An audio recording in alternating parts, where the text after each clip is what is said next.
Hello, welcome to Christories. My name is Distefano, and today we're going to be talking about my good friend, Martin Luther King. Yeah, happy MLK Day. Not MK Ultra Day, MLK Day. Love you, Martin Luther King.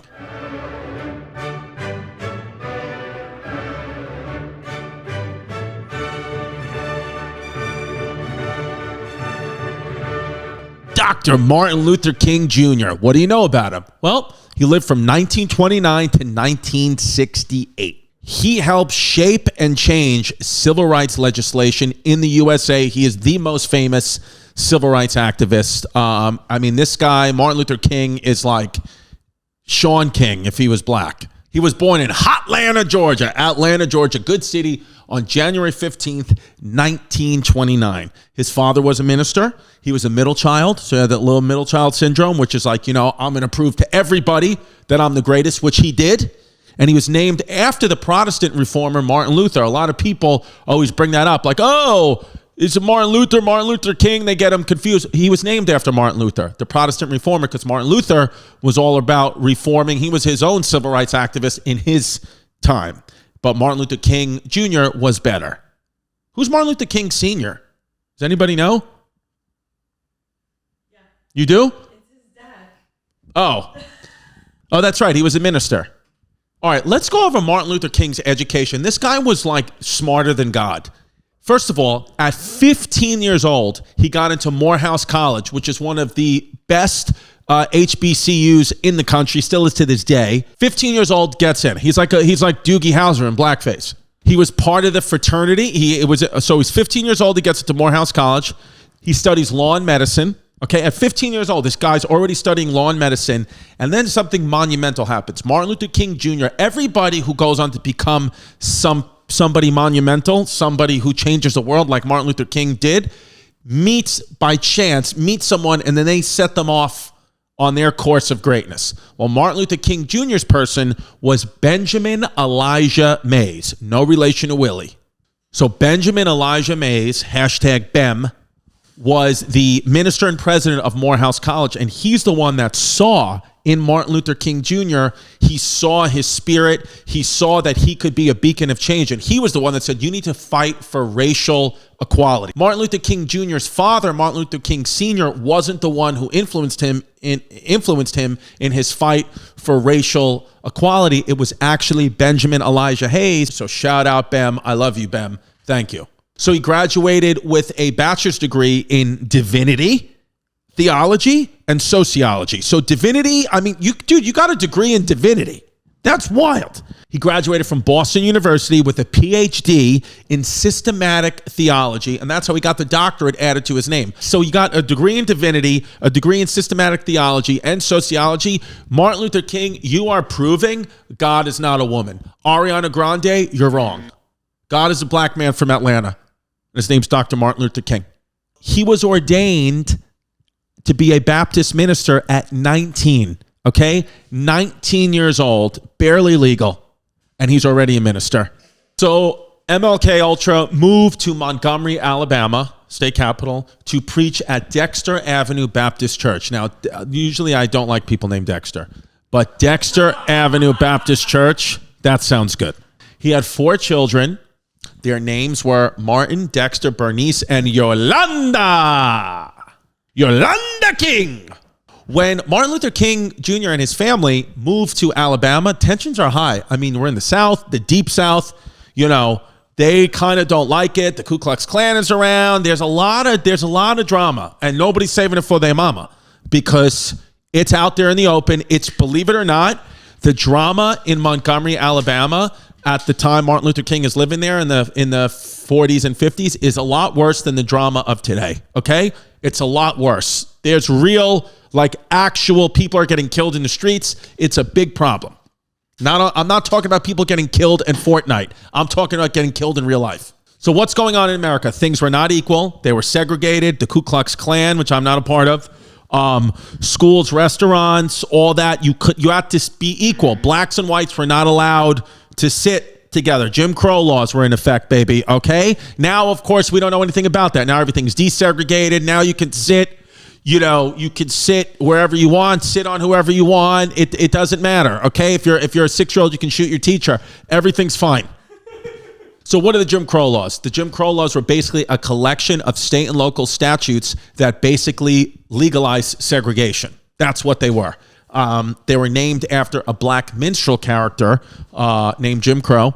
And the laws, which were in existence for like 100 years, from the post-Civil War era, they were, you know, they were enforcing them left and right in the South during Martin Luther King's time. Like, they were everywhere, and it had to be horrible because those who attempted to defy Jim Crow laws, you got arrested, jailed, sentences, violence, deaths, hangings, horrible stuff. And the KKK, these dickheads, you know what, KKK? You can suck my dirty ass warts, okay? You're real pieces of shit.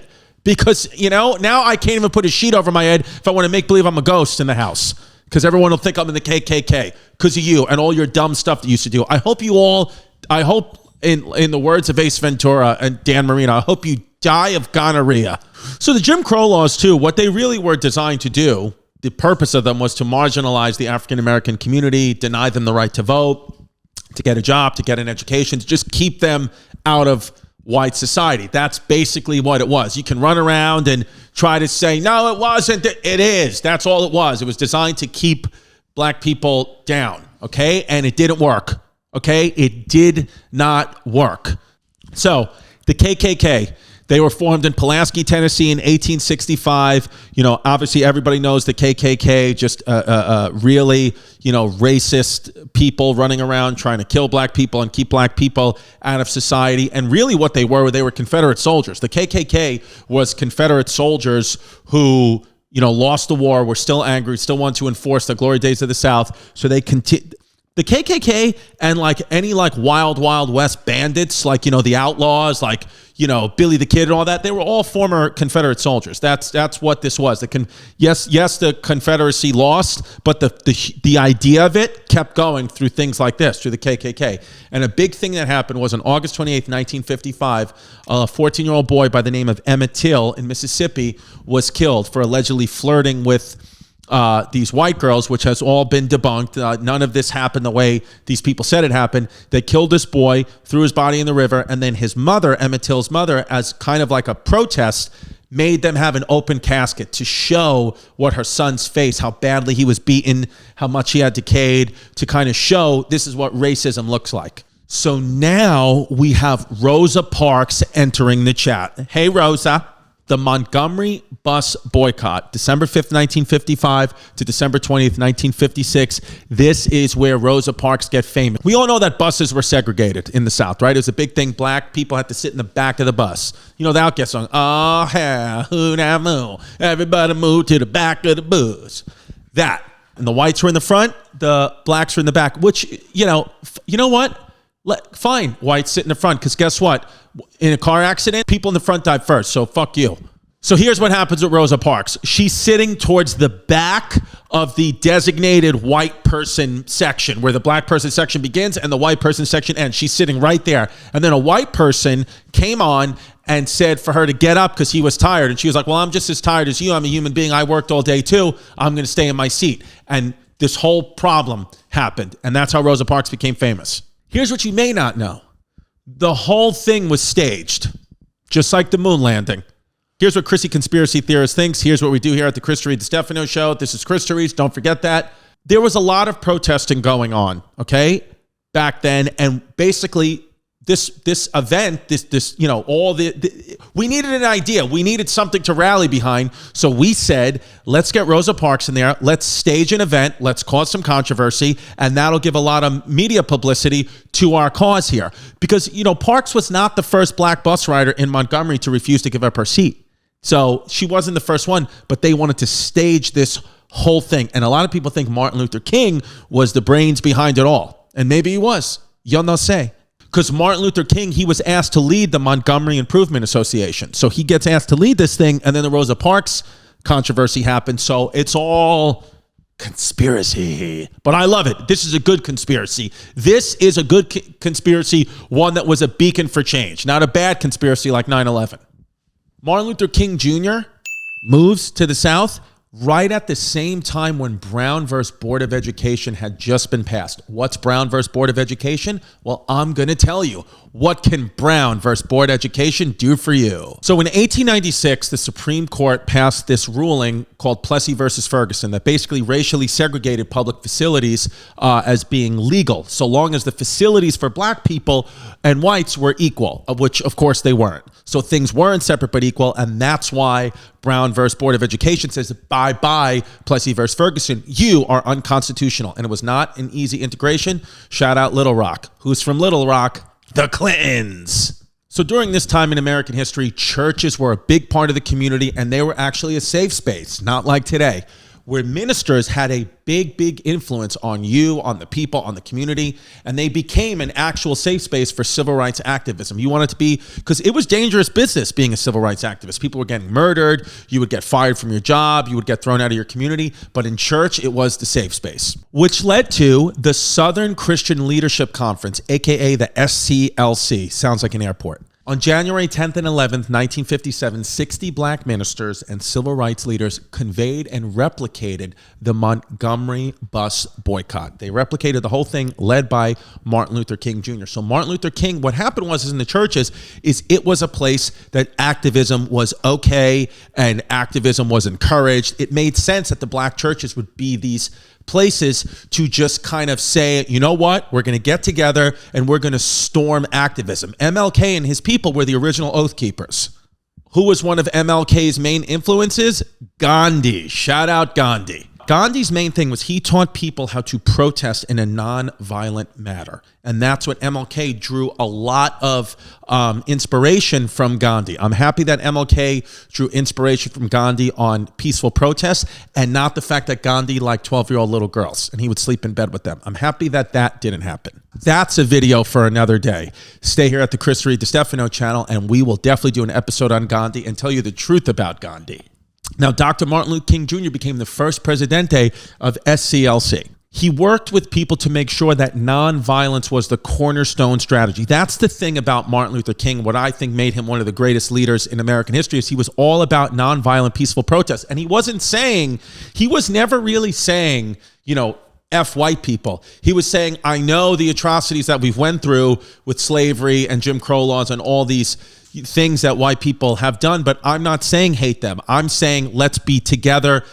I Have a Dream was about us really being harmonious and having unity. That's what it was about. It wasn't that thing where it's like, oh, the oppressed becomes the oppressor. Martin Luther King was not like that. He was like, let's all be equal. Let's start over and be equal. So even though the Civil Rights Act of 1957 was passed, it's not all good, right? I mean, Dr. Martin Luther King is basically saying, you know, why are our black brothers and sisters going to fight in a war when we have all these problems at home? You know, you're worried about this and that and all these, Korea. No. Fix the problems here. Dr. Martin Luther King was the activist that really was fighting for change. You know, he was he was the Greta Thunberg of the 50s. All right, so April 12th, 1963, Dr. Martin Luther King has the Good Friday demonstration, which tries to desegregate Birmingham businesses, parks, all places of employment. He's trying to do a good deed and desegregate everything. And then MLK actually gets arrested with 50 other people. So they arrested 50 people, one person for every state. I made that up. Not that they were arrested, but there was one person for every state. So while MLK Ultra was in a jail in Birmingham, 8 white clergymen tried to convince Dr. Martin Luther King to say, hey, fight this in the courts. Why don't you do this in the courts? That's the best way. It was called a call for unity. And he was basically asking black locals to refrain from letting outsiders who were unwise and had untimely behavior that might incite violence. He was saying, don't use them, just stick to the local courts. And King actually published his response. So this is a little excerpt it's called The Letter from Birmingham Jail. And there's a phrase in here that we've heard a lot over these past few years with, you know, all our fight for change and unity and all that. It came from here. I'm going to read it to you. Dr. Martin Luther King said, I cannot sit idly by in Atlanta and not be concerned about what happens in Birmingham. Injustice anywhere is a threat to justice everywhere. Injustice anywhere is a threat to justice everywhere. That's where it's from. Whatever affects one directly affects all indirectly. So, we've seen injustice anywhere is a threat to justice everywhere. That's going to be my next tattoo. So this letter from Birmingham, which, really started to make him famous, nationally famous, and put his name on the map. It skyrocketed him. He wrote it in jail. He wrote some of his best work was done in jail, like Lil Wayne. So he gets out of jail, and then this brings us to what has made him a star, the most famous thing about Martin Luther King Jr., the I Have a Dream speech. This was August 28th, 1963, Washington, D.C. It's the words, you've heard them a million times, where he says, I have a dream that my 4 children will one day live in a nation where they will not be judged by the color of their skin, but by the content of their character. Dr. Martin Luther King had so many literal phrases that I want to get tattooed on my body. Martin Luther King was just, dude, if you don't have a tattoo of Martin Luther King Jr.'s quotes on your body, do you even have tattoos? Is it even real? MLK had so many bangers. So sometimes people would say Dr. King was for a colorblind America where he didn't want people to see race, and that wasn't what he said. His daughter, Bernice King, said nothing could be further from the truth. What my father wanted was he wanted you to say, hey, you see my race, you acknowledge my race, and you accept everything I bring along with that. So that's what Dr. Martin Luther King was going for. And I think in some ways, we're still not there yet, but I think he'd be happy with the progress that I'm making sexually.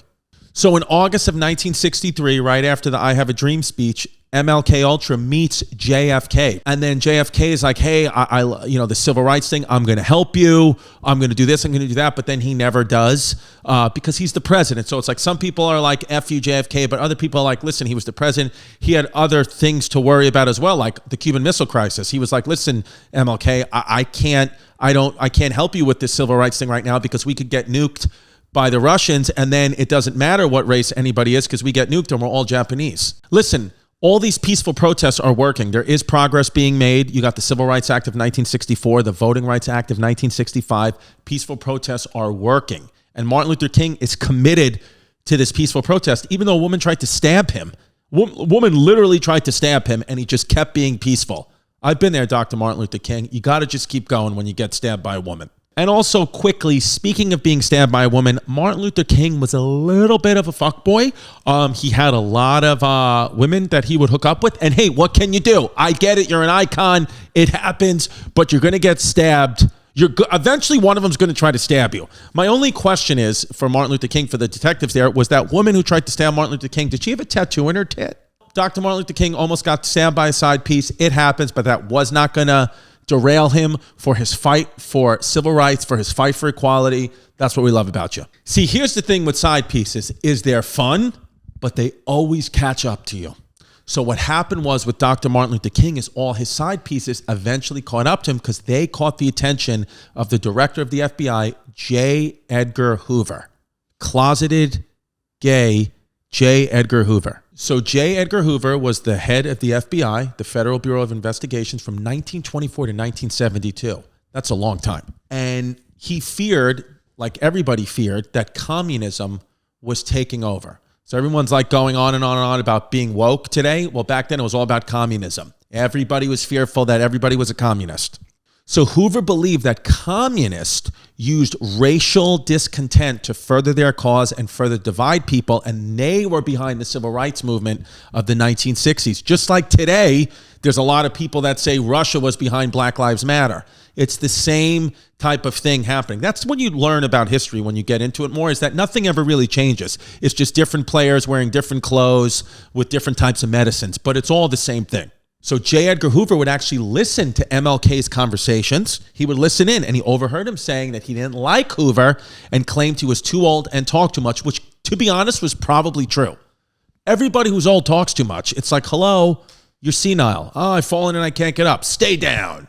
So MLK was sent an anonymous letter, but it was definitely from the FBI, basically threatening him, saying he should kill himself. There were recordings of MLK having sex with other women, and they wanted him to step down from the public eye, and it was this whole big thing. And actually, his wife, Coretta Scott King, is the one who got the package from the FBI with all the recordings of her husband having sex with other people. So they were playing dirty games because J. Edgar Hoover was certain that MLK was a communist, I guess. So it was messed up how these FBI, and that's why the conspiracy goes, did the FBI kill Martin Luther King? Or was it a crazy racist? Nobody really knows. It's a conspiracy weiracy. You never know. I don't even know. I have no idea. So in 1967, Martin Luther King says, America is the greatest purveyor of violence in the world. Why? Because we're in the Vietnam War, which of course he does not support, because why are black people going and fighting and dying for a country that they're not getting respect in the first place? And then they have to go to a foreign land and fight these people, which nobody even knows why the hell we even really went to Vietnam. I mean, you can watch the Ken Burns documentary. I watched it twice. I still have no idea why the hell they went to Vietnam. So everybody that knew Martin Luther King said that he was a funny guy and he loved to crack jokes in his downtime. Look at that. Could you imagine Martin Luther? I'm happy actually that Martin Luther King lived when he lived, because today he would have a podcast. He'd be on TikTok. I'm happy that he just was able to crack his jokes in private and not upset anybody, not offend anybody. He just was able to do his material and fight for civil rights, have sex with some of his side pieces, and just be a cutie with a booty walking all around the United States, really helping to heal us. Now, the sad news. On April 4th, 1968, outside the Lorraine Motel in Memphis, Tennessee, Martin Luther King Jr. was assassinated by James Earl Ray.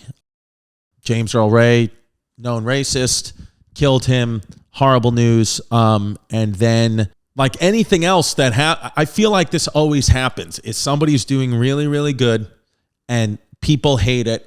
And there's a web of lies and conspiracies and this and that, why they hate him. And then these people always wind up dead. And I think probably MLK probably knew that he could easily be killed for his beliefs, but he did it anyway. That's why he's a real hero, even a bigger hero than first responders. So in closing, Martin Luther King, he was awesome. I mean, he was the youngest person ever to win the Nobel Peace Prize. There's over 730 streets in the United States named after Martin Luther King Jr. He encouraged his children to be better people. All he wanted was equality. And I would like to think that he's looking down at our world happy today. And I would like to think that he likes my podcast and that he thinks that this podcast is doing the same as he did to try to bring racial equality to the world. Let me know. Like and subscribe. Chris D Comedy. Every week we're coming at you with a Christories video. We appreciate the support. We appreciate the love. It's all just beginning. Hey, remember, yesterday was history.